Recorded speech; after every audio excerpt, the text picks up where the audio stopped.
오늘 제가 여러분들한테 드리고 싶은 말씀은 이런 겁니다. 제 내성적인 성격을 딛고 제가 강의를 드리려고 하는데 강력한 브랜드를 디자인하는 방법이라는 주제를 가지고 나왔습니다. 그런데 이 PT가 98장 정도 됩니다.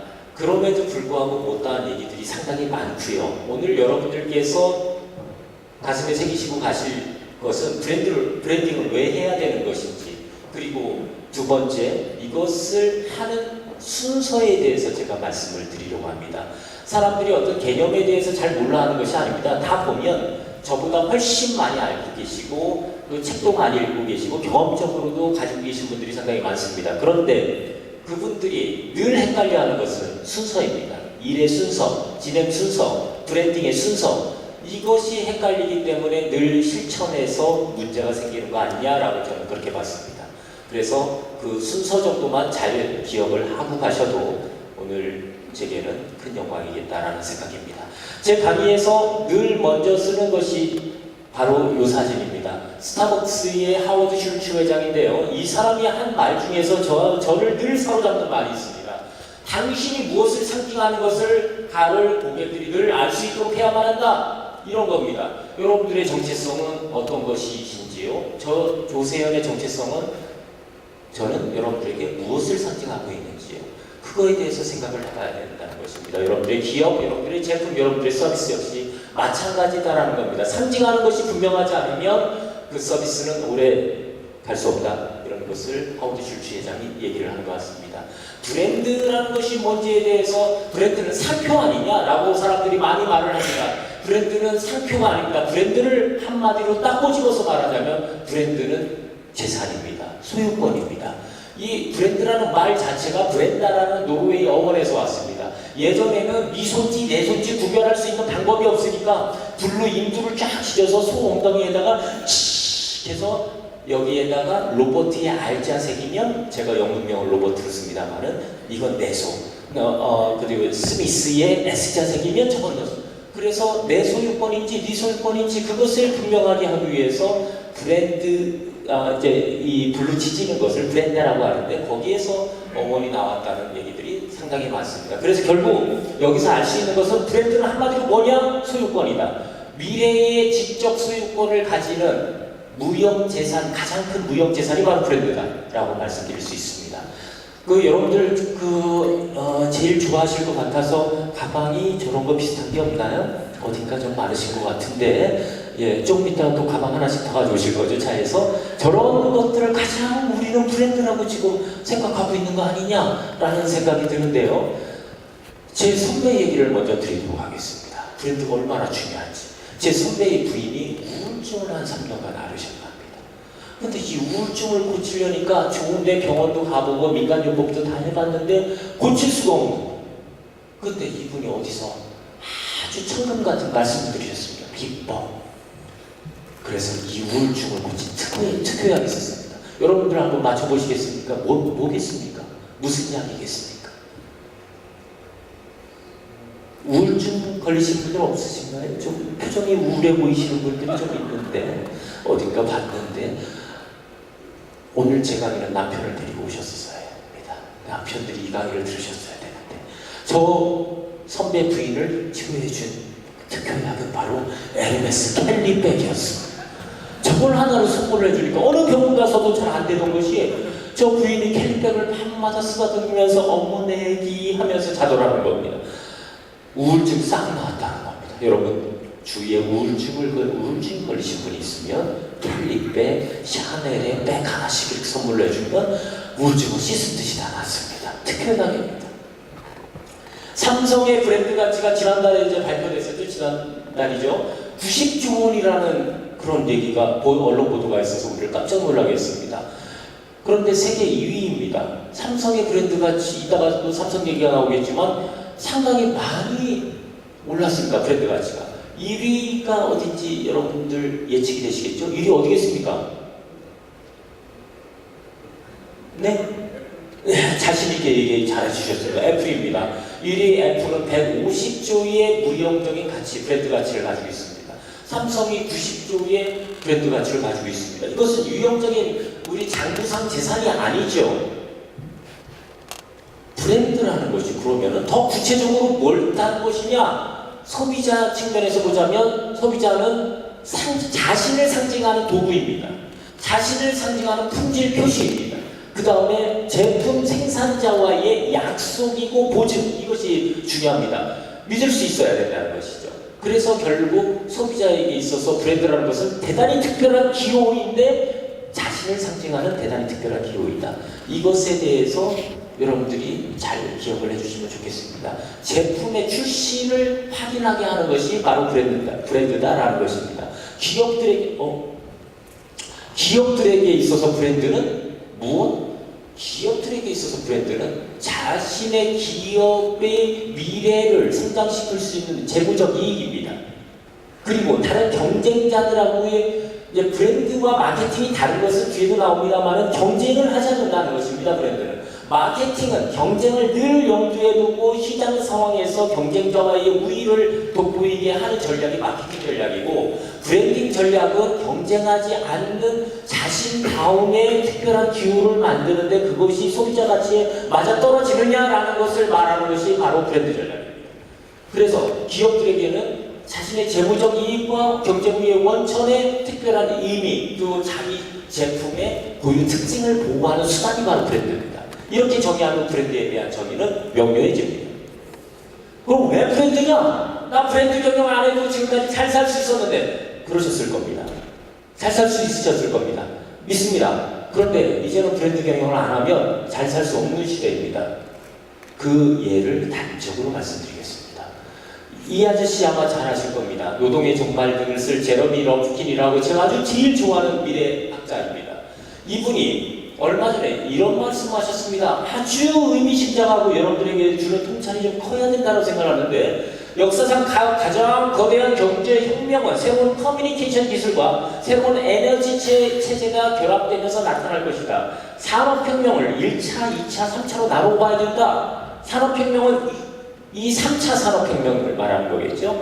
2050년경에 가장 큰 변화를 이룰 것이다 라고 말씀하셨습니다. 이 말을 접하고 제가 반나절은 이 말 생각하느냐고 꼼짝하지 못했던 것 같습니다. 저 말을 좀 더 풀어서 말씀을 드리겠습니다. 이런 겁니다. 18세기 농업혁명이 있었고 19세기 산업혁명이 있었습니다. 그때 석유 동력의 내연 기관이 이 전기 커뮤니케이션과 접목을 하면서 우리에게 컴퓨터를 위시한 정보혁명을 가져다 주었습니다. 이 정보혁명은 현재 지식정보와 사회로 진화되고 있는 건데, 제러미 럼킨이 말하는 것은 정보혁명에서 지식정보와 사회를 뜻하는 겁니다. 앞으로 40년, 2050년까지 가장 거대한 변화를 이룰 것이다. 그런데 이분이 얘기한 목소리가 이렇게 좀 쉬운 것 같죠?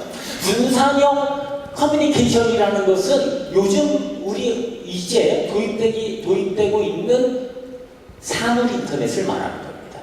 또 SNS 등을 위시한 확산형 네트워킹을 얘기하는 겁니다.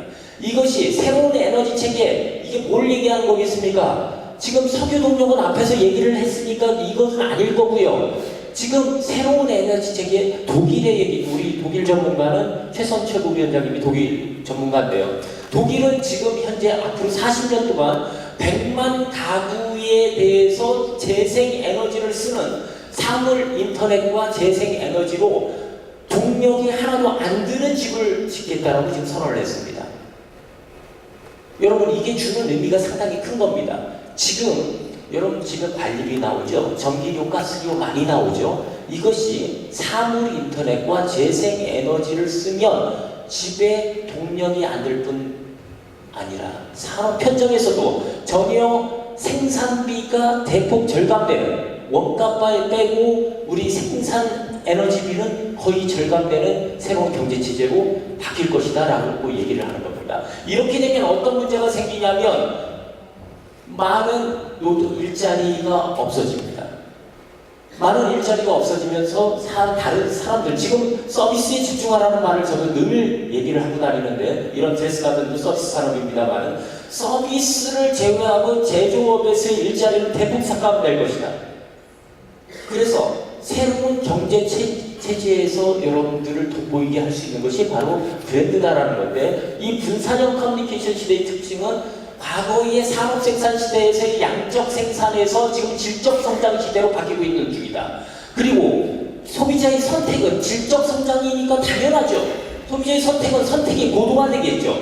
아무거나 사지 않는다는 것입니다. 예전에 우리는 제품 산업혁명을 겪고 나서 그 뒤로 제품 생산 시대에서는 어떻게 됐습니까? 공급자 위주의 시장이었죠. 그렇게 계속 이어져 오다가 도요타를 위시한 그런 기업들이 품질 경영을 시작을 했습니다. 그러니까 품질 경영을 한 제품들에게 우리가 많이 구매력을 뺏겼죠. 그러니까 구매를 그쪽에서 했다라는 얘기입니다.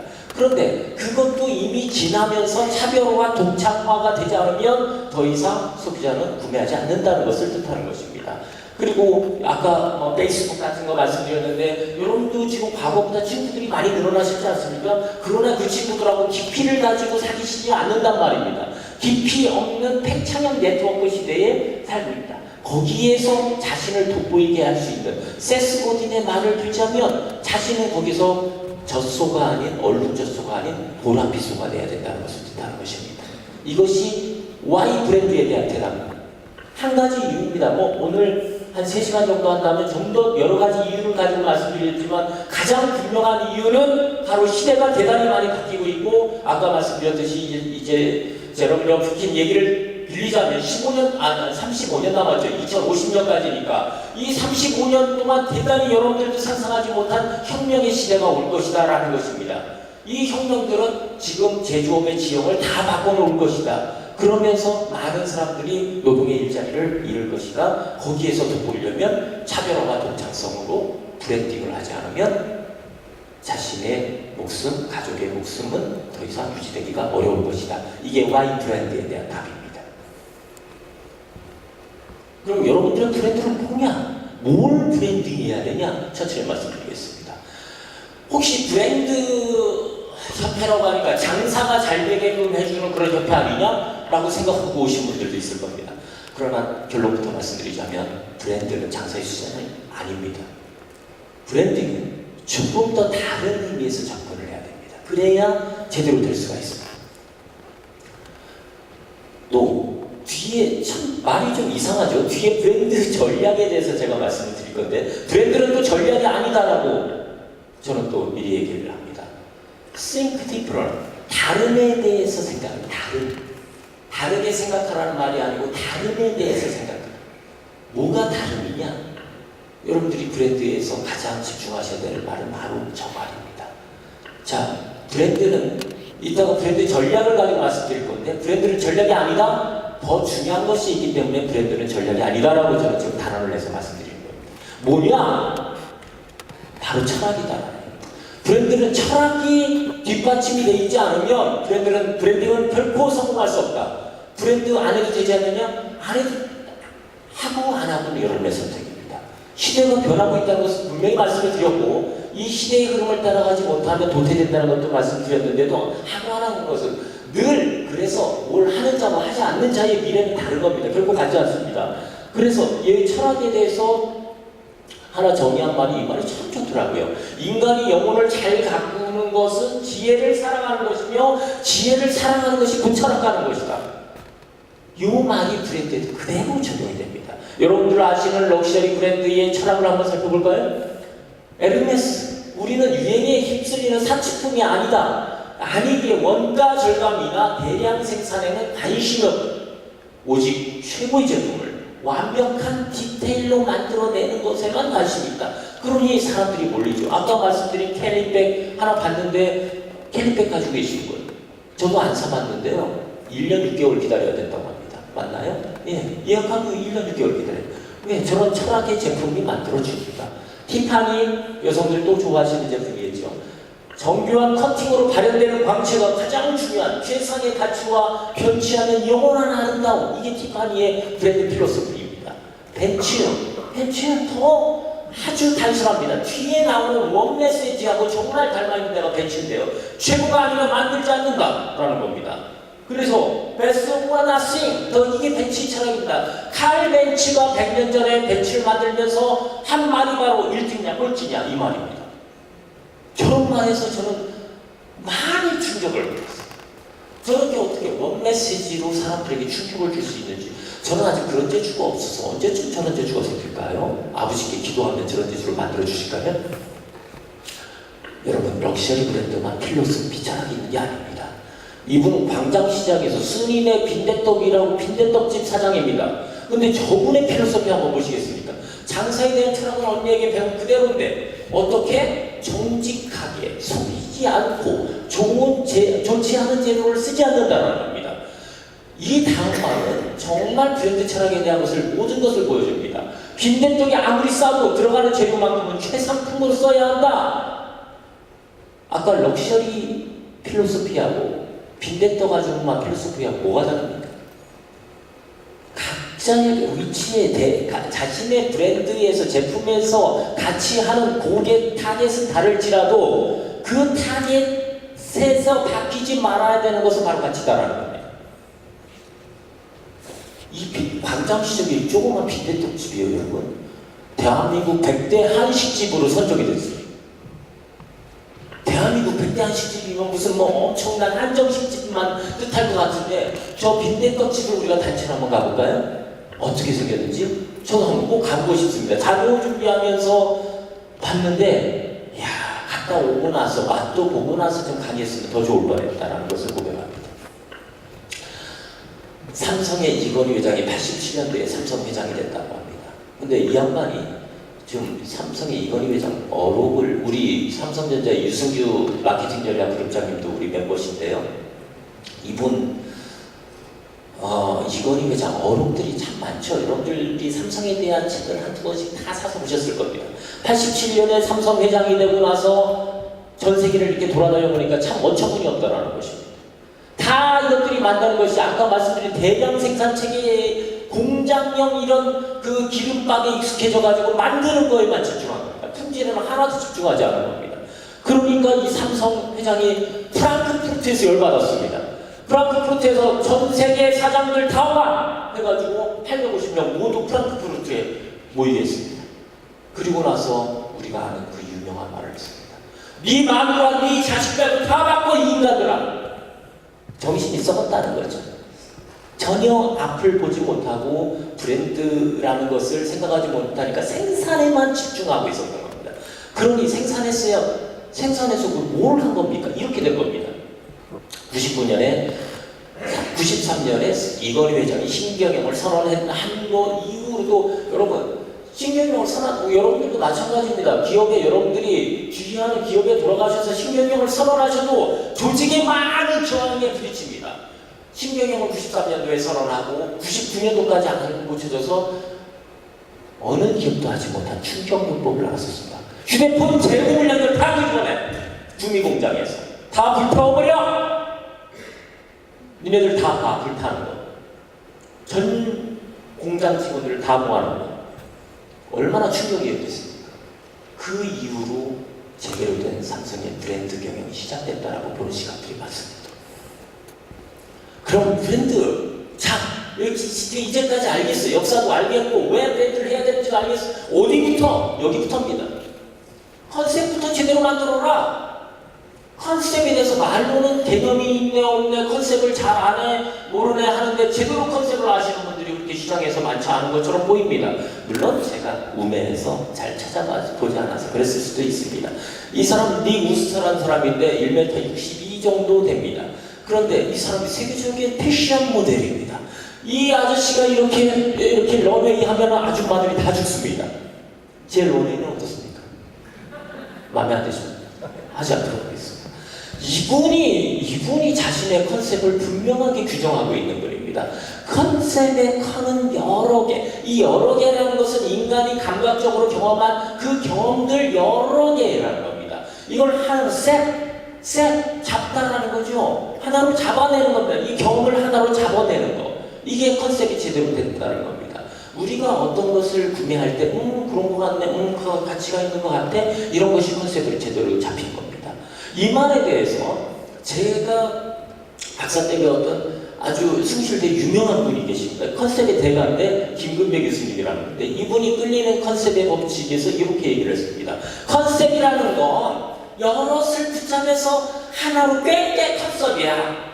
여기서 컨이라는 건 꿰는 바늘과 실이고 셋이라는 것은 여기에 꿰어지는 거야. 그런데 바늘과 실은 뭐냐면 개념, 언어, 의미 이런 것들이고 꿰어지는 것은 물리 네 제품이나 네 서비스, 네 고객들의 감각과 경험 그리고 상징물, 핵심 역량 수단들을 이렇게 고객들이 인식할 수 있도록 꿰다라는 것에서는 일관성 있게 사람들이 알 수 있도록 해주는 것이 꿰는 것이죠. 예전에 우리 할머니신가? 이거 그 구슬빼기 해가지고 10원씩 받으시더라고요. 이해가 되십니까? 여러분들이 제품과 경험은 일관성 있게 고객들이 알 수 있도록 이렇게 꿰어져야 컨셉이 제대로 된다는 겁니다. 이 말도 어려우십니까? 이 말은 어떻습니까? 여러분들이 보여주고 싶은, 여러분들의 제품이나 서비스에서 보여주고 싶은 코어, 핵심 가치, 이게 컨셉이다라는 겁니다. 그럼 그걸 어떻게 보여줘라? 자, 여러분들의 가치를 통합하라. 아까 꿰다라는 얘기가 통합하라는 얘기입니다. 그래서 이해를 시키는데 언어화가 되지 않으면 이 컨셉은 제대로 되지 안 한다라는 거고요. 그래서 가치를 통합하고 이해를 시키는데 언어화로 설득해라. 누구를? 고객을. 이게 컨셉이 제대로 된 겁니다. 이러면 컨셉에 대해서 이해되십니까? 조금 더 말씀드릴까요? 우리가 어떤 아이디어들을 많이 떠올립니다.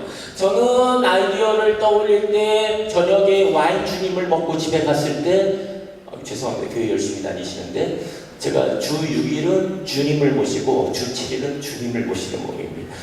그런데 와인을 먹고 들어갔을 때 그때 아이디어가 잘 떠오릅니다. 그래서 이렇게 좀 끄적끄적 그려놓습니다. 무슨 얘기를 하고 싶은 걸까요? 아이디어는 반드시 언어화를 하지 않으면 그것이 컨셉으로 바뀔 수가 없다는 것입니다. 여러분 주위에 아니면 여러분 자신이 아이디어를 대단히 잘 떠올리시는 분이 있으시죠? 그런데 그 아이디어가 실행되기까지의 과정은 반드시 언어화를 거쳐서 컨셉으로 마련해야 되는데 컨셉은 여러분들이 가지신 물리적 제품이나 서비스를 인간의 감각적 경험과 엮어놔야 된다는 것입니다. 그것이 형상화돼야 된다는 것입니다. 형상화돼서 고객들에게는 하나의 통일된 지각으로 느껴지게 해야 된다는 것입니다. 아까 오늘 감사패를 받으신 허수사를 가지고 빗대서 얘기를 해볼까요? 허수사는 고객들에게 어떤 상징이고 어떤 컨셉입니까? 제가 볼 때는 허수사는 다른 데서 먹기 어려운 해산물들을 저렴한 가격에 늘 신뢰 있게 공급해주는 그런 컨셉을 가지고 있습니다. 일식집, 다시 말해서 일식집 정도의 수준을 제가 2번 가봐서 잘 압니다. 그것을 다른 횟집 수준의 가격으로 고객들이 드실 수 있도록 같이 제공을 하는 컨셉을 가지고 있습니다. 그럼 이 손님들이 몰릴 수밖에 없어요. 뒤에서 가치를 설명하면 이 얘기가 좀 더 쉽게 와닿으실 거라 믿습니다. 이 얘기 잠깐 하고 할까요? 그래서 이 컨셉이 마련되면 이 프로덕트 컨셉, 그러니까 제품을 하시는 분은 프로덕트 컨셉이 될 거고 서비스를 하시는 분은 서비스 컨셉이 될 거고 자기의 퍼스널 브랜딩을 하시고 싶으신 분들은 퍼스널 컨셉이 될 겁니다. 이것이 뭐로 바뀌어야 되냐면 메시지로 바뀌어야 된다. 메시지로 바뀌어서 고객에게 전달이 돼야 된다. 그럼 나는 컨셉을 마련한 자는 메시지 센터의 입장이죠. 메시지를 리시브하는 사람들이 있습니다. 이 리시브하는 사람들은 이 사람이 보내주는 메시지를 훨씬 자신들의 가치에 맞게끔 듣고 싶은 겁니다. 그래서 표현 컨셉이 더 커야 된다는 것입니다. 이 표현 컨셉이 크지 않으면 고객들은 알 수가 없다. 어떤 메시지를 보내는지. 이런 사람들이 있죠. 중소기업 사장님들이 특히나 오래 제조업을 하시는 분들이 이런 사람들 많습니다. 그분들이 잘못됐다는 건 아닌데 제가 볼 때는 조금 답답함이 있습니다. 나는 내 제품이 좋으니까 고객들이 늘 알아줄 거야 라는 분들이 있습니다. 알아주지 못합니다. 왜? 메시지를 샌딩하지 않았으니까. 리시버가 받을 수가 있나요? 그래서 중소기업 제품들이 잘 안 팔린다는 겁니다. 그분들 제품 자체가 품질이 나빠서 안 팔리는 게 아니거든요. 메시지를 보내지 않고 있습니다. 뭐로 표현 컨셉으로 바꿔서 보내줘야 된다. 그래서 컨셉, 브랜드 컨셉을 크리에이팅할 때는 가장 기초가 이제 가치 얘기를 할 건데요. 고객의 가치에 집중하라는 겁니다. 고객의 가치는 뭐냐면 지금 이 순간 바로 이 스테이투스에서 고객의 생각들은 늘 바뀝니다. 오늘 당장 고객들이 우리 제품과 서비스에 집중하고 있는 가치가 무엇이냐 이거를 늘 조사를 해줘야 됩니다. 그래서 마케팅에서도 늘 어떤 제품을 마케팅할 때 시장조사, 리서치부터 시작을 합니다. 리서치부터 시작을 해서 우리가 수학 분석이라는 것도 하죠. 강점, 약점, 시장에서의 그 오퍼튜니티와 또 뭔지를 알아야 거기를 어디 갖다 붙여보든 할 거 아니겠습니까? 그러면 가치라는 건 뭐냐? 가치라는 건 특별성이 있어야 된다는 겁니다. 뭐보다 다른 경쟁 제품보다. 그리고 안정성이 있어야 된다는 겁니다. 그래야 내가 돈 주고 바꾼다는 것입니다. 이것이 그래서 이 소비자의 신뢰가 있어야 그들의 요구에 부응할 수 있는 겁니다. 그 신뢰에 부응하는 것이 바로 가치 제공입니다. 그래서 브랜드를 구매한다, 소유한다 이 얘기는 고객이 무슨 소리일까요? 사회적 위치에 우위를 차지하고 싶은 것을 뜻한다는 것입니다. 그것이 아니라면 그냥 그것은 니즈입니다. 생필품입니다. 저는 생필품을 제외하고 말씀드리는 겁니다. 원칙의 대상이 되는 제품과 서비스는 결국 고객들이 그것을 구매할 때는 사회적 욕망 때문에 구매한다는 것입니다. 브랜드 경영은 바로 그 점에서 착안을 해서 시작을 해야 된다는 것입니다. 진정성으로 해라. 근데 가치를 줄 때 진정성으로 해라. 다시 말씀드리지만 머리로 계산하지 마라. 제가 늘 사업 못 하시는 분들은 제가 금방 보면 압니다. 제가 무슨 점쟁이가 아닌데요. 어떻게 하냐? 머리 굴리는 것을 보면 압니다. 여러분, 근데 저만 알겠습니까? 여러분들도 아시지 않습니까? 상대가 머리를 굴려서 대화를 하는지 가슴으로 대화하는지는 보시면 아시죠? 다 아실 겁니다. 그럼 저처럼 나이 30 정도 되시셨으면 다 아시리라 생각을 합니다. 아닙니까? 그런데 이런 거죠. 그러지 말라라고 해도 그게 습관화되는 겁니다. 머리를 굴리는 것이. 그러면 더 많이 남을 것 같은 모양입니다. 절대 그래서는 오래 지속성장을 할 수 없는 시대다라는 것입니다. 그래서 고객에게 어떤 가치를 줄 건지를 진정성을 가지고 늘 고민해서 출발을 해야 되는 것이 브랜드 경영이다 라고 말씀드리고 싶은 거죠. 이게 한양대 윤석철 교수님이 생존 부등식이라는 것을 경영의 진리학이라는 책에서 생존 부등식이라는 것을 쓰셨는데요. 저것도 정말 와닿았습니다. 저 한 장이. 결국 뭐냐? 네 가격은 원가보다는 커야 네가 지속 성장을 할 수가 있겠지만 결국 단어 하나를 생각을 해서 고객에게 가치를 주어야 가격보다 가치가 더 커야 영속할 수 있다. 예전에는 원가보다 가격만 컸으면 됐었습니다. 언제? 아까 말씀드린 대량 생산 시대. 그러나 이제는 그게 아니다라는 겁니다. 가치를 제공하지 못하면 그 기업 빨리 사그라듭니다. 생각보다 빨리 간 기업들, 가치를 이해하지 못해서 간 기업들 말씀드리고 있습니다. 근데 가치에 대해서 조금만 더 하고. 그럼 가치는 구체적으로 뭐냐? 고객에게 차별성이 있어야 된다는 거죠. 두 번째로 필요성이 있어야 된다는 것입니다. 세 번째는 특히나 서비스 기업들이 이걸 집중하셔야 되는데 유형성 면에서 왜 서비스 경영할 때 우리가 이런 말 하지 않습니까? 지금 드레스 같은 경우는 죄송합니다. 혓바닥 좀 쉬고 목이 마르네요. 남는 물 있으면 좀 남들 같은 분 따서 주시더라고요. 유형성 면에서 특별해야 된다는 것입니다. 무슨 얘기죠? 서비스가 머릿속에 추상적으로 어떤 이미지로 기억될 수 있도록 서비스하라. 이게 유형성입니다. 저 세 가지 필요성, 차별성, 유형성이 바로 가치. 그러면은 돈을 낼 때에 대비해서 가치를 좀 더 볼까요? 이런 겁니다. 가격 대비 가치라는 것은 차별성이 있어야 되고 소비자 측면입니다. 사용 혜택이 있어야 되고 거래가 편리해야 되고 좀 전에 말씀드린 대로 유형성이 있어야 됩니다. 이것이 구매를 촉진하는 요인입니다. 그런데 구매를 방해하는, 저해하는 요인이 있죠. 그게 바로 가격입니다. 사용 비용 곱하기 가격 곱하기 거래 비용. 거래 비용에는 우리가 무형적인 탐색 비용도 거래 비용으로 들어갑니다. 그래서 저 관계를 잘 생각해야 됩니다. 어떻게 해야 이게 구매가 촉진돼서 소비자가 실제로 구매하겠구나. 어떤 것들이 내가 지금 싸나운 개 한 마리를 지금 키우고 있구나. 한비자에 이런 말이 나오죠. 옛날에 한비자에 그 한나라인가요? 거기에 아주 술을 잘 빚는 사람이 있었습니다. 최고입니다. 그 나라에서. 그런데 손님이 없습니다. 이상하죠. 이상해가지고 그 마을에서 아주 현명하시다는 현자를 찾아가서 물어봤습니다. 아니 어르신, 저희 집이 술을 제일 잘 빚는 것을 다 알고 계시잖아요. 그런데 왜 우리 집에 손님이 없을까요? 그랬더니 이 양반이 하신 말씀이, 야, 니네 집 앞에 싸나운 개새끼 한 마리 매놨지? 그 개새끼한테 물릴까봐 누가 니네 집을 가겠니? 여러분, 저 밑에 거래 비용이 저 싸나운 개새끼라고 생각을 해보십시오. 제가 좀 용어가 좀 그렇죠? 개새끼 이런 말을 안 하도록 하겠습니다. 여러분, 이 말이 주는 통찰은 큽니다. 저는 한비자의 고서를 읽으면서 또 뜨끔했습니다. 제 마음속에 개 한 마리, 싸나운 개는 무엇일까? 남들이 접근하지 못하도록 만드는 거. 인터넷에서요, 홈쇼핑 하거나 전자쇼핑몰 하는 기업들 하시는 분들, 이런 분들은 인증 단계를 하나 더 거치게 만드는 거, 이게 싸나운 개새끼입니다. 아주 심플해야 됩니다. 직관적이어야 됩니다. 그래서 UX라는 것에 대해서 사람들이 집중하는 거 아닙니까? 유저 익스피리언스, 유저 인터페이스, 이 두 가지에 대해서 아주 직관적이어야 됩니다.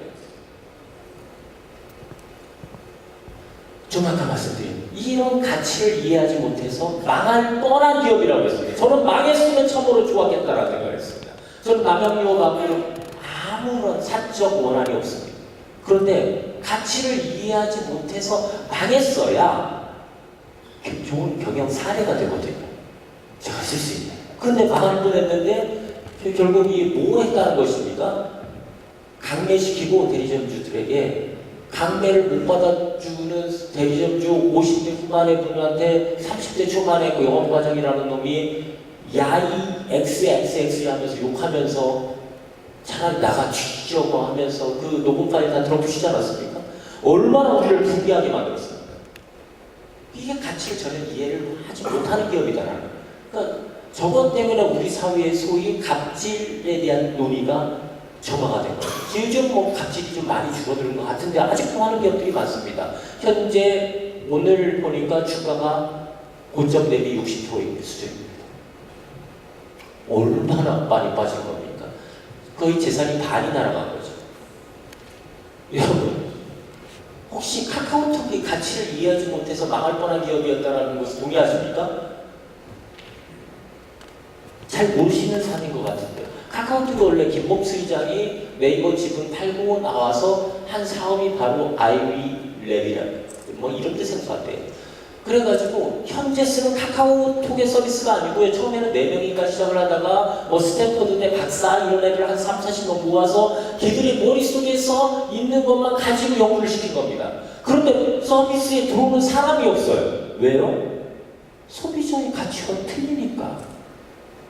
그래서 이제 한 300억 썼답니다. 저거 하느냐고. 300억 썼는데 뭐 플랫폼 비용도 있었겠고 뭐 서버 비용도 있었겠고 그렇겠죠. 이것비도 있었겠고. 그런데 어느 날 참 문 닫기는 아깝더라는 겁니다. 김범수 회장이 이렇게 지나다 보니까. 한번 회사에서 이렇게 지나는데 막 고객 컴플레인하고 막 고객은 욕하고 그 직원은 이제 응대를 하는데 궁금했을 거 아닙니까? 그래서 이거 뭔 얘기냐 그랬더니 고객 컴플레인이다. 지금까지 고객 컴플레인 있었던 거 다 가져와봐. 그게 무려 6만 건이었다. 이 사람이 여기서 추격을 받았어. 그래가지고 야 스탠포드대 박사 니들 하던 거 다 멈춰. 이제부터 고객 불만 6만 건 중에서 집중된 중복된 것들만 먼저 해결한다. 이것만 해. 다른 거 하나도 손대지 마. 그걸 집중적으로 고치다 보니까 현재 여러분들이 쓰시는 카카오톡 서비스가 나왔다는 거예요. 지금 뭐 가치가 2조, 3조 한다고 그러죠. 결국 가치를 이해 못해서 망할 뻔한 기업이 소비자 불만에 대해서 처리를 하다 보니까 최고의 가치 기업으로 바뀐 사례입니다. 이것이 가치의 힘입니다. 일본 분이 와 계셔서 제가 일본을 잘 못하는데 이사무상 니혼노 가이샤노 나마에가 유키지루시 와카리마쇼우까? 일본어로 망했다가 뭡니까? 네? 망했다가 뭡니까? 쭈브레로. この会社が 쭈브레로 됐을까? 비슷하다는 얘기죠? 도산. 아유, 감사합니다. 그 선생님 안 계셨으면 이제 망신 당할 뻔했습니다. 자, 저 회사가 뭘 했냐면 수입산 원료를 가지고 썼는데 그걸 국산이라고, 일본 국산 제품이라고 속인 겁니다. 속였다가 소비자들이 뭐 큰 탈이 나고 뭐 사교 헤매고 뭐 주고 그랬던 모양입니다. 그래서 소비자 불마, 일본 내에서 소비자 불매운동으로 이어졌습니다. 그리고 나서 저 기업 갔습니다. 도산이다, 도산. 폐업한 거죠. 여러분, 지금 큰 기업을 가지고 있는 기업이라고 그거 자랑질할 수 있는 시대가 아닙니다. 왜냐하면 한 방에 가거든요. 조금 아까 남양유업 사태, 얘네 그 유키지루시 유업 같은 거 한 방에 갑니다. 대한항공 얘기가 뒤에 좀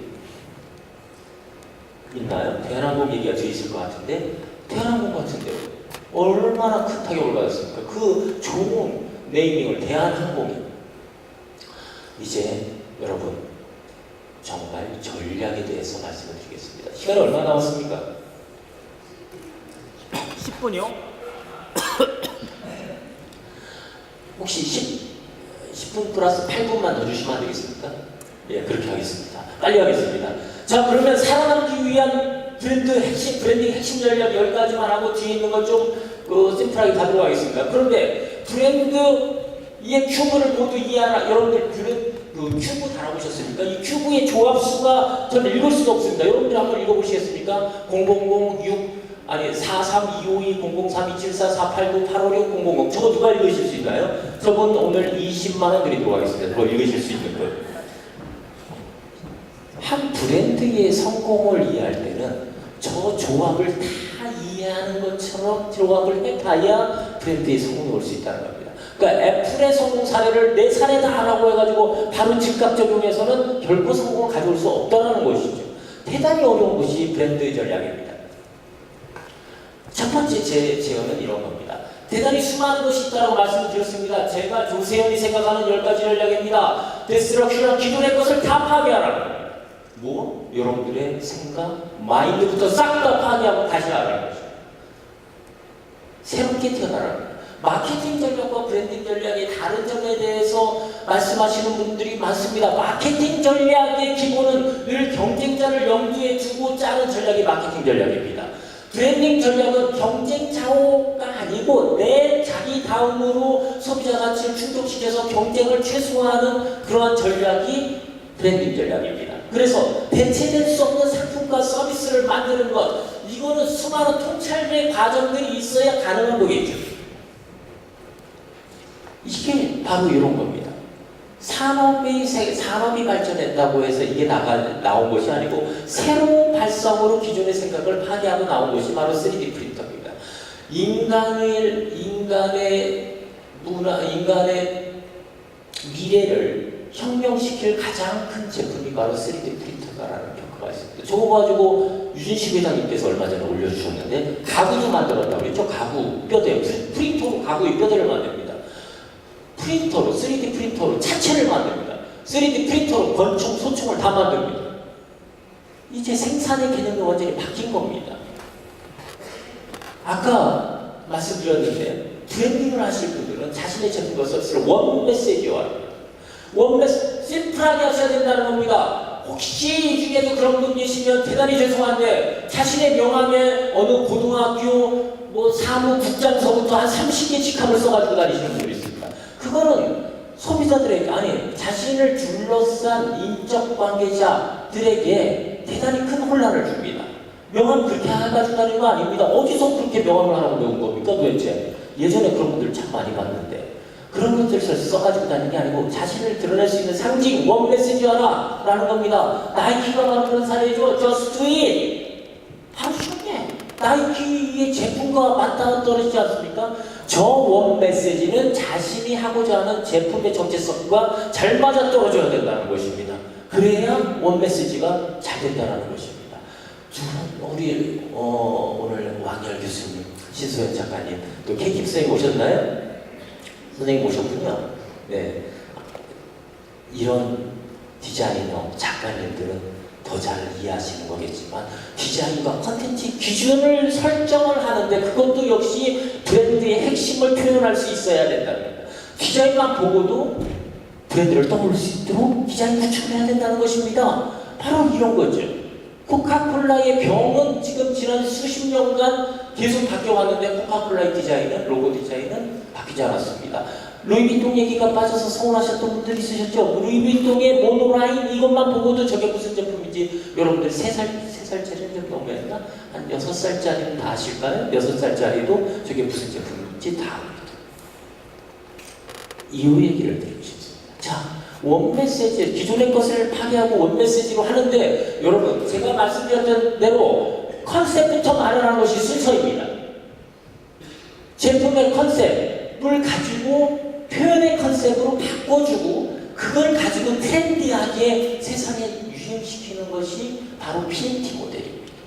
이렇게 안 하는 자들이 있느냐? 많습니다. 저렇게 돼야 브랜드 아우라라는 것은 남들하고 구분되는, 지속되는 그러한 브랜드 힘, 브랜드 파워가 브랜드 아우라인데요. 애플과 스타벅스가 전형적으로 PNT 모델을 하고 있습니다. 저게 망하는 브랜드 전략이 바로 TPM 전략. 시장에서 유행하는 트렌드를 따라주려는 겁니다. 그걸 가지고 자기 제품에다 반영하고 뉴스로 흘려버립니다. 저건 브랜딩 전략이 아니라 브랜딩 전략입니다. 제가 또 말씀드리고 싶은 다음 전략은 제가 GS25의 컨설팅을 맡아서 GS 편의점의 전체 GS 편의점이 2만 개 정도 있다던가요? 예, 그 정도 되는 것 같습니다. 거기에 매출을 올릴 수 있는 컨설팅을 해달라고 해서 제가 GS25를 가서 이렇게 일을 좀 해봤습니다. 조끼 입고. 근데 일을 해보는 이유는 소비자들의 마음을 알아야 중요한 가치를 발굴할 수 있는 거죠. 그래서 마음을 알기 위해서 공감하는 것이 브랜드에서 대단히 중요하다는 겁니다. 그래서 뒤에 나오겠지만 브랜드는 절대 정량적인 잣대로 브랜드를 보시면 안 된다는 것입니다. 그래서 브랜드를 오래 유지하고 성장시킬 수 있는 방법 중에 하나는 바로 소비자와의 진심 어린 공감이 브랜딩을 잘할 수 있는 방법 중에 하나다라는 것을 말씀드리고 싶습니다. 교황님이 저 이슬람 정교회 가가지고 저렇게 고개를 숙이고 저럴 줄은 몰랐습니다. 여러분 TV에도 많이 보셨죠? 여러분 저게 쉬운 일이겠습니까? 저 공감 하나로 천년 묶인 종교 간의 갈등이 매듭이 지어진다는 거예요. 얼마나 훌륭한 성자입니까? 저는 캐톨릭은 아니지만 저분 보면서 참 대단한 훌륭한 성자시다라고 생각합니다. 저게 공감입니다. 자신의 교황이면 세계 종교계에서는 최고 아니에요? 그런데 저런 분이 가가지고 자기가 고개 숙일 이유가 뭐가 있습니까? 자신의 이익과 부합하지 않는 거죠. 그런데도 불구하고 저러한 공감이 세계 평화를 불러일으킬 것이다 라는 그런 사명감에 가서 저 노구를 이끌고 고개를 숙이고 뭐 기독교로 말하면 세례 같은 것들을 받고 오신 네? 아닙니다. 예, 그것이 바로 저는 공감이다. 아까 공감을 못해서 실패한 기업들 말씀드렸는데 바로 이런 데입니다. 뭐 대한항공 저 기사 여러분 보셨는지요? 대한항공 아직도 뭘 잘못했는지 인식도 못하네. 얼마나 애를 저렇게 곱게만 자라겠으면 저 나이 돼가지고 나이 40다 돼서 40이 넘었나? 예, 저런 짓을 벌이겠습니까? 지가 주인인 줄 아는 거예요. 지가 대한항공의 주인입니까? 지는 부사장을 맡았던 것 뿐이죠. 그리고 지분이 좀 더 많았던 것 뿐이죠. 거기서 멈춰야죠.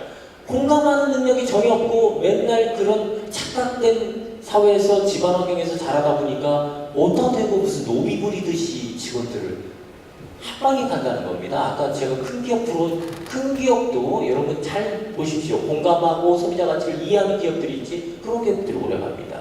소비자 가치를 이해하지 못하면 바로 한 방에 날아가는 세상입니다. 특히나 아까 말씀드린 분산형 네트워크 시대는 특히 조심해야 되죠. 그래서 제가 그때 제가 언론 기사 하나 써달라고 해서 뭐 기업 이미지 관리가 대단히 중요하다. 또 개인들도 역시 이미지 관리가 대단히 중요하다는 것을 하나 쓴 적이 있었습니다. 또 말씀드리고 싶은 것은 어떤 기능이 좋다라고 해서 이 기능만 다 세워서 시장에서 브랜딩 하시려고 하시는 분들이 많습니다. 아니다.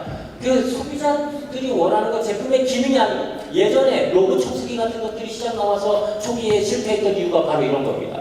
이것으로 로봇 청소기로서 소비자는 얻게 될 자신의 편리가 중요한 거지 이 기능이 중요한 것이 아니다라는 거예요. 그게 그거가 아니다라는 것입니다. 제가 지금 퓨처로봇의 마케팅 고문을 맡고 있습니다. 어제 그저께도 이분이 해외 가신다고 한 4시간 회의를 하고 왔는데, 여기서도 제가 보니까 기능으로 강조하려고 아니다라는 거예요.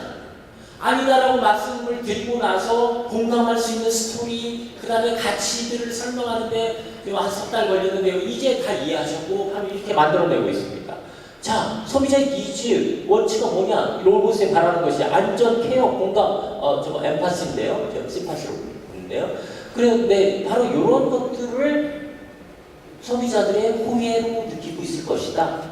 그런데 이것을 어떻게 해줘야 되냐? 지금 대상에 싱글 여성, 기러기 아빠, 노인, 싱글 여성, 20대, 골든미스 이렇게 다 나누어서 타겟에 맞게끔 공감하고 가치를 제공을 해줘야 된다는 것입니다. 그래서 이것에 지금 그 차별화 포인트, 각 타겟에 맞게끔 차별화 포인트를 도출을 해줘야 되는 것이고요.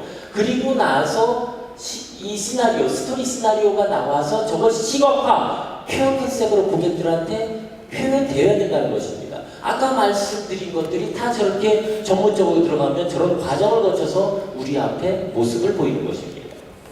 그래서 결국은 여기 보시면 중간에 보시면 기능을 구현하는 기계가 아니고 표로만의 정체성이 뭐냐? 그 매력이 소비자와 공감하는 것입니다. 소비자에게 주는 호의, 편리, 이것이 저 로봇이 가져야 될 것이다 라는 것입니다. 맨 처음에 저것을 마케팅적으로 잡지 않았으면 반드시 또 기능적으로 소비자한테 어필하려고 하셨을 것 같다는 생각입니다. 지금 박근혜 대통령 순방하고 가가지고 124억짜리 계약 하나 오셨죠? 중동 가서. 아주 요즘 회사 분위기 좋더라고요. 브랜드는 다음 전략은 브랜드는 마지막까지 차별하다라는 것입니다. 세스 모델입니다. 저 사람이 저 사람 강의하는데 테드에서 보니까 너무 강의를 잘합니다. 언제쯤 저렇게 강의할 수 있을까? 앞으로 88년 동안의 꿈입니다. 세스 모디는 이 차별화를 얘기하는데 이런 걸 얘기하는 겁니다. 우리가 자동차를 딱 몰고 가는데 미국 서부 가보시는 분들 아시겠지만 오른쪽 왼쪽에 막 젖소대들이 엄청 나타납니다. 그런데 거기에서 저런 보람 미소가 딱 나타나면 다른 젖소에서는 차를 멈추지 않았을 거 아닙니까? 저 젖소 앞에서는 차를 멈추죠. 왜? 한 번도 못 봤던 애입니다. 리마커블한 존재가 되라는 것입니다. 주목할 만한 존재. 여러분이 정육점의 컨셉을 잡는다라고 하면, 차별화를 한다라고 하면 어떻게 하시겠습니까? 이게 보통 우리가 보는 정육점, 과거에 보던 정육점이죠. 이마트는 좀 깨끗해졌더라고요.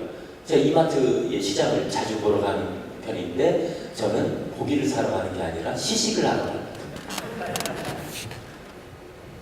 저거를 컨셉 잡아준다면 어떻게 차별화시키시겠습니까? 혹시 이런 아이디어가 떠오르십니까? 호주에 있는 소위 루이비통 정육점이라고 불리는 빅터 처칠이라는 곳입니다. 대리석은 이탈리아산 대리석 벽이 있고요. 히말라야산 암용 벽돌을 써가지고, 히말라야산 암용 벽돌이 도대체 뭐예요? 난 한 번도 본 적이 없어. 아시나요? 누가? 아주 세련되고 고급스러운 매장, 명품 매장을 연상케 하는데, 각종 고기 써는 대회에서 우승한 사람들이 고기를 썰어 주어서 소비자에게 제공한다는 스토리를 가지고 있습니다. 좀 아까 보셨던 저격점하고 저 저격점은 어떠신지 여러분들의 제품으로 환산의 생각을 한번 해보십시오. 이렇게 생겼습니다. 저격점 같습니까? 마음에 드시는구나. 저런 저격점 가서 좀 가격이 비싸도 저라도 고기 사고 싶은 것 같아요. 이게 차별합니다. 다음 법칙은 욕망의 법칙을 잊지 말아라는 겁니다. 브랜드는 마약과 같고 명품은 욕망이고 브랜드라는 마약에 인간은 중독되어서 살아간다는 얘기들을 많은 책에서 얘기를 합니다. 제가 정의하는 것은 개인 스스로가 본인을 우상화하고 다른 이들에 비해 돋보이게 하고 싶은 욕망이 인간의 모든 것이다. 이게 조세현의 정의입니다. 괜찮습니까? 표정들이 별로 없어요. 아니 뭐 무슨 말인지 그거 근데 이렇게 표정들이 오늘 없으신가요? 제가 오늘 저 목사님 비일입니다. 교회 가면 다 졸리죠. 그 욕망의 덩어리들이 바로 저러한 브랜드, 명품 브랜드들입니다. 두 개 남았는데 다음 전략은 리컨셉. 여러분 혹시 덜덜이라는 거 혹시 써보셨는지요? 덜덜이 아십니까? 살 빼려고 옛날에 덜덜 저희 집에도 하나 있습니다. 근데 어느 날 덜덜이가 효과가 없다는 것을 제가 발견했습니다. 그 뒤로 저는 썼을까요? 안 썼을까요? 안 썼습니다.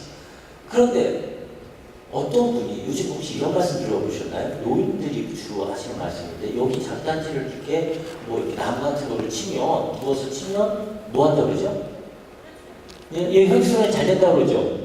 그 얘기 들어보셨습니까? 네. 저도 그 얘기를 듣고 그 박달나무를 한 2개 구하려고 했더니 어디 가서 사야 되는지 도대체 알 수가 없어요.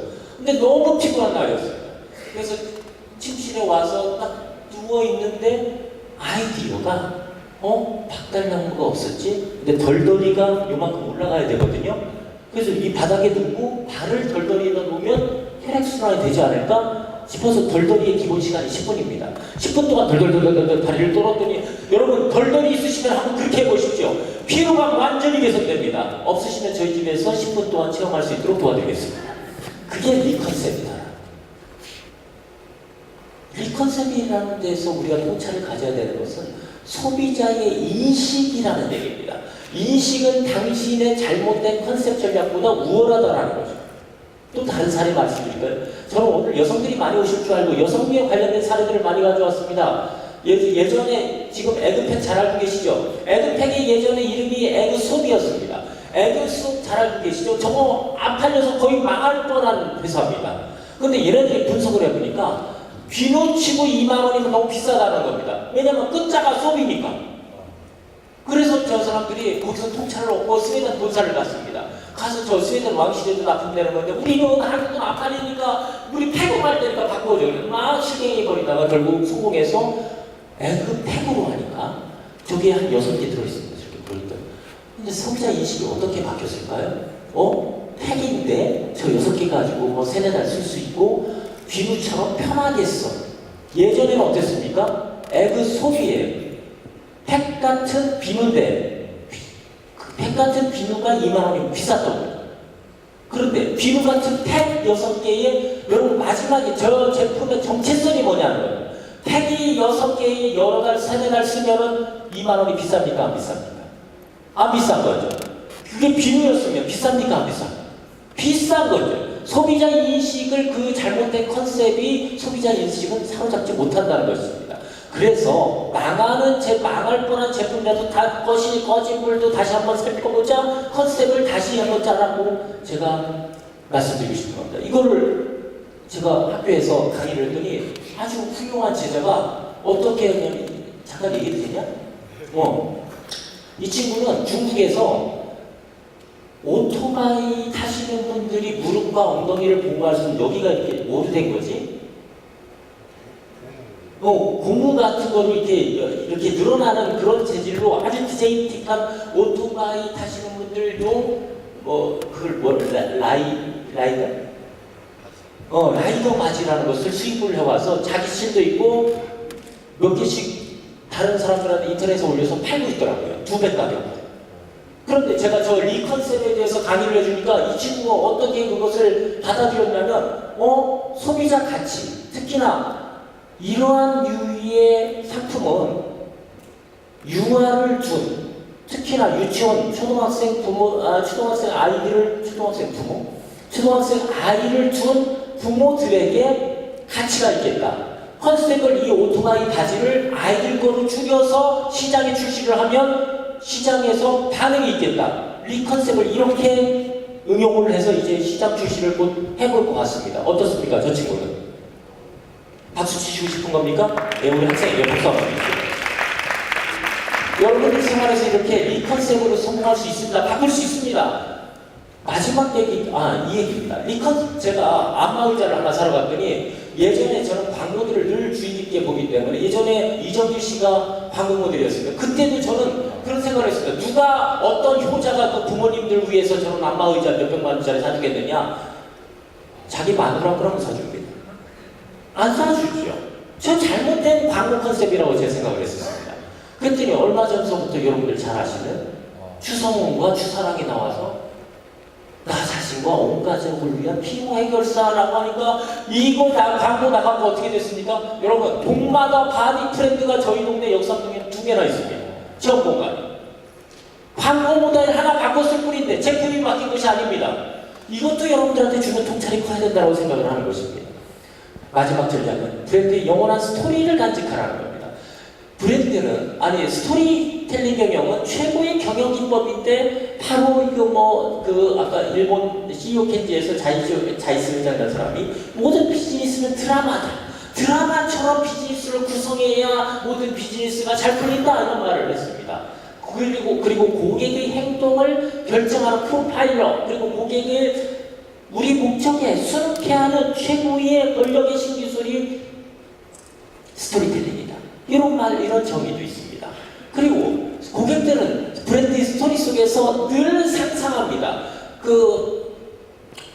이 상상계와 실제계가 다른 겁니다. 상상을 하고 나서 실제계로 자신의 모습을 연상시켜서 이 상상계와 실제계를 연결시키려고 하는 것이 바로 브랜드 중요한 행동입니다. 그리고 네 번째, 아까 럭셔리 브랜드 말씀드렸는데 럭셔리 브랜드는 어느 날 갑자기 된 것이 아니죠. 하이엔드와 럭셔리는 다른 겁니다. 이 럭셔리 브랜드는 수많은 스토리가 모여서 스토리와 스토리의 결합이 바로 히스토리가 된 겁니다. 그것이 브랜드의 역사성이라는 것입니다. 그 브랜드의 역사성을 가장 잘 간직하고 있고 스토리텔링을 가장 잘 활용한 브랜드가 바로 까르띠에라는 겁니다. 이 헨리 8세인가 되죠?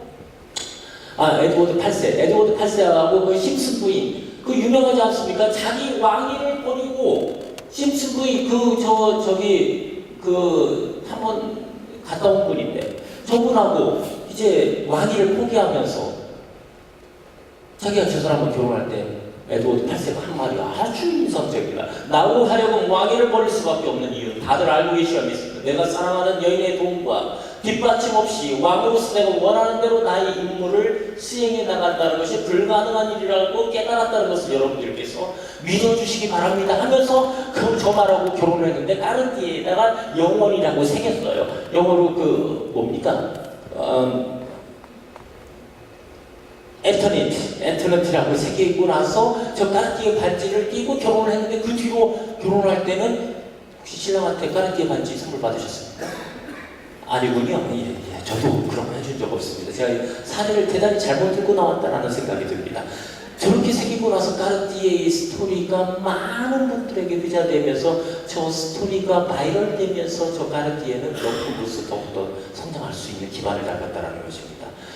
브랜드를 분리시키는 벤치마킹까지 하고 싶은데 하여튼 남들과 다른 걸 지향하면서 남들이 썼던 방법들 썩은 고기 찾아다니면 브랜드로 완성시킬 수 없다라는 말을 하고 싶은 거고 그리고 가장 이 브랜딩 경영하는 데 있어 가장 적이 바로 여러분 같은 대표이사 임원들이십니다.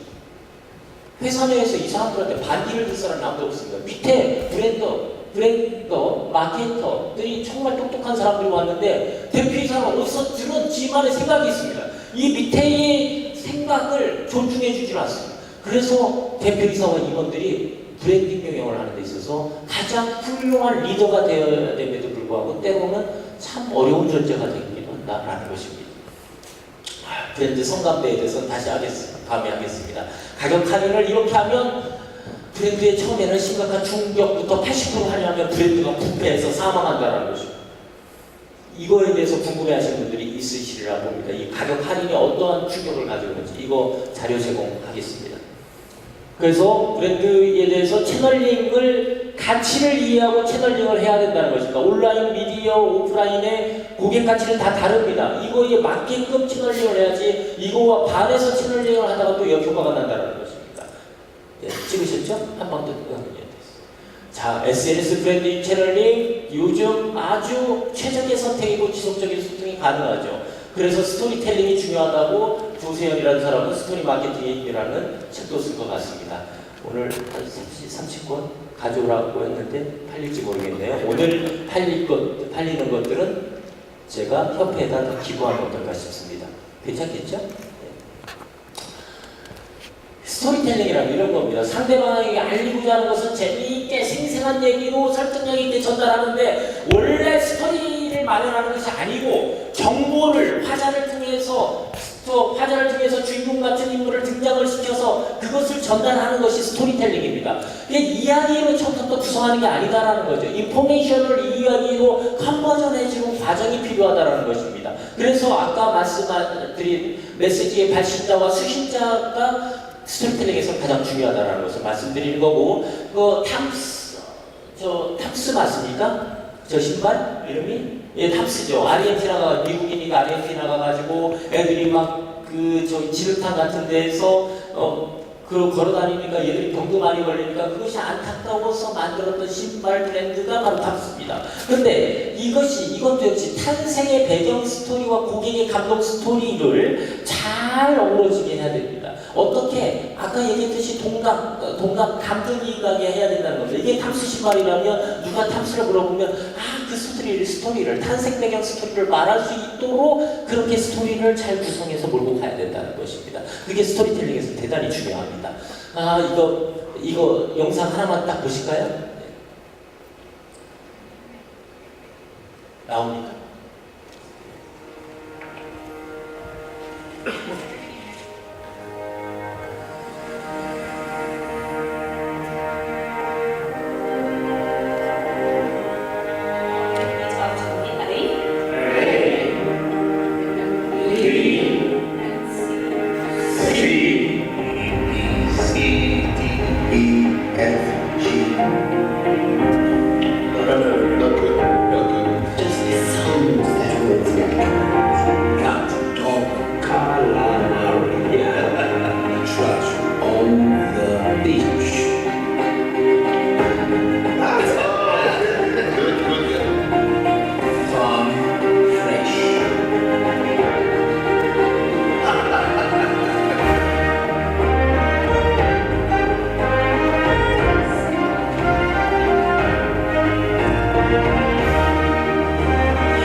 Yes, 3 times.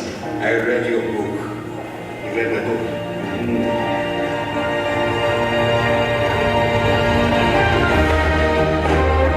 One, give that man a dance.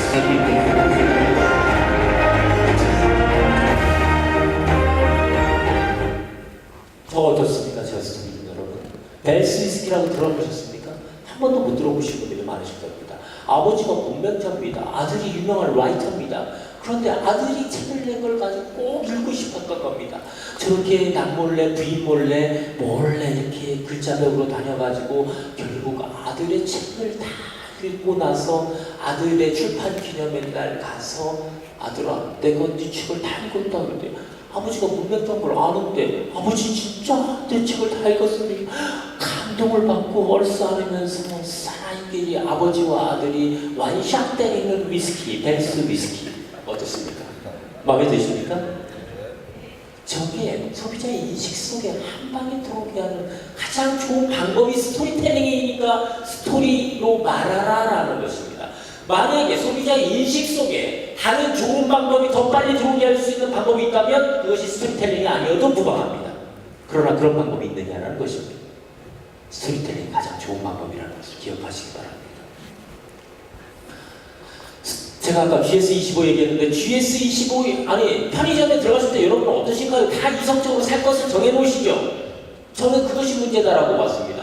편의점에 가보면 또 이성적으로 생각하게끔만 만듭니다. 너무 밝고 딱딱하고 화이트로 딱 내가 생각한 것만 사가지고 오게 구조가 돼 있습니다. 분위기가. 전 그래서는 추가 매출이 안 나온다고 본 겁니다. 모든 섹션을 스토리텔링화 해야 된다라고 생각을 한 겁니다. 그래서 와인 코너 가보면 왼쪽에 여러분들이 보시는 것처럼 저렇게 돼 있죠. 저기서 무슨 와인을 급하지 않으면 사고 싶은 마음이 들겠습니까? 저기를 종으로 임명을 해줬습니다.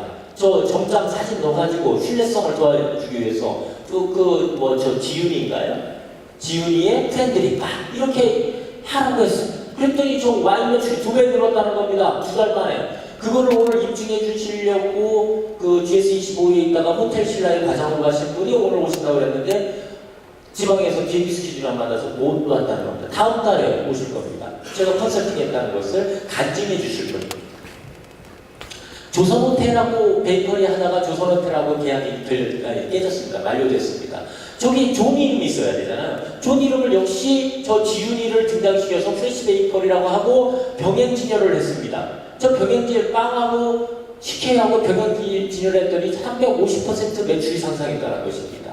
소비자를 상상한 가치를 제공하면서 이성적으로 만들지 말고 상승하게끔 해야 된다는 겁니다. 이게 점포의 스토리텔링입니다. 여러분 그 커피 혹시 편의점 가서 많이 드시죠? 저기 커피 무슨 모카 커피 얼마? 저는 이게 극도로 싫더라고요. 왜 저렇게 파냐? 가서 자 이렇게 더운 여름에 시원한 아이스커피 어떠세요?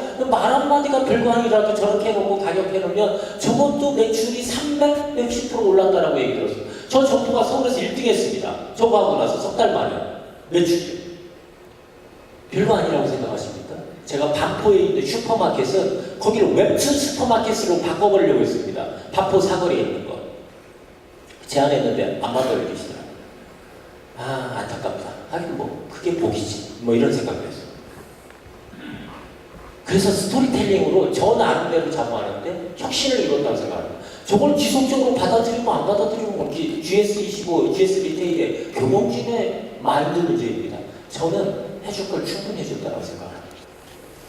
여러분 브랜드의 본질을 확장할 때 사업을 확장하는 거고 핵심을 확장하는 것은 다릅니다. 그래서 늘 자신의 핵심이 무엇인지를 잘 기억을 해야 되는데 사업을 확장할 때는 이 사업을 인수하고 나면 더 뭐가 잘 되겠지라는 환상에 젖어서 핵심을 잘 잊어버리는 기업들이 많은 것 같습니다. 그래서 브랜드 확장은 브랜드 의미를 재정비하면서 브랜드 코어를 잃지 않는 면에서 해야 브랜드 확장이지 그렇지 않으면 사업의 확장이다라는 것입니다. 그래서 사업의 확장은 언론이 기억하고 이 얘기는 무슨 얘기냐면 부정적인 얘기죠. 뭐 사업 확장했는데 막 물어봐 이식 경영을 했다 왜 어쨌다 이런 얘기를 안 합니다. 브랜드의 확장은 고객이 기억한다는 것입니다. 늘 우리는 사업의 확장이 아니라 자신의 핵심 코어를 잃지 않은 브랜드 확장을 해야 된다는 것입니다. 아 노래를 좀 하나 듣고 싶은데 저는 브랜딩은 늦게 시작해도 괜찮다. 그런데 중요한 건 고객들이 기대하는 그 가치 그 무엇 그게 장사익 씨의 사례를 보면 아주 극명하게 드러나는 거죠. 46세 가수 데뷔 했는데 그전에는 뭐 막노동, 뭐 보험회사 등등 뭐 40여 가지 직업을 뭐 진전했다는 뭐 그런 얘기입니다. 그런데 이분이 하시는 것은 늘 노래하는 것이 아주 한맺힌 목소리인데 이게 우리에게 카타르시스 같은 시원함을 줍니다. 그런데 이분은 늘 사람이 공노와 울었지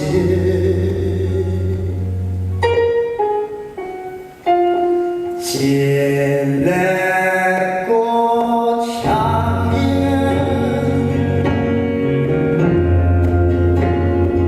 너무 슬퍼요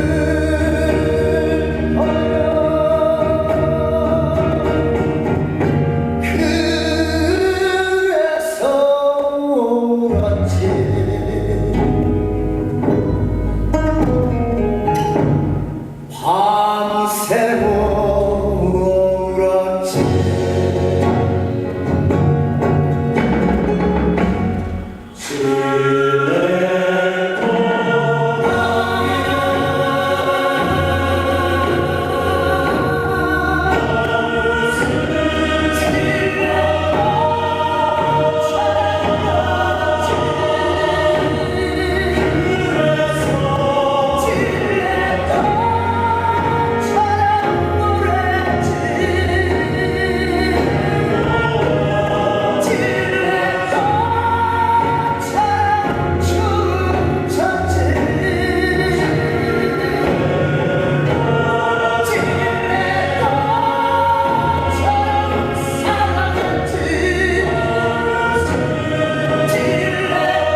여러분들 박수 한번 주시면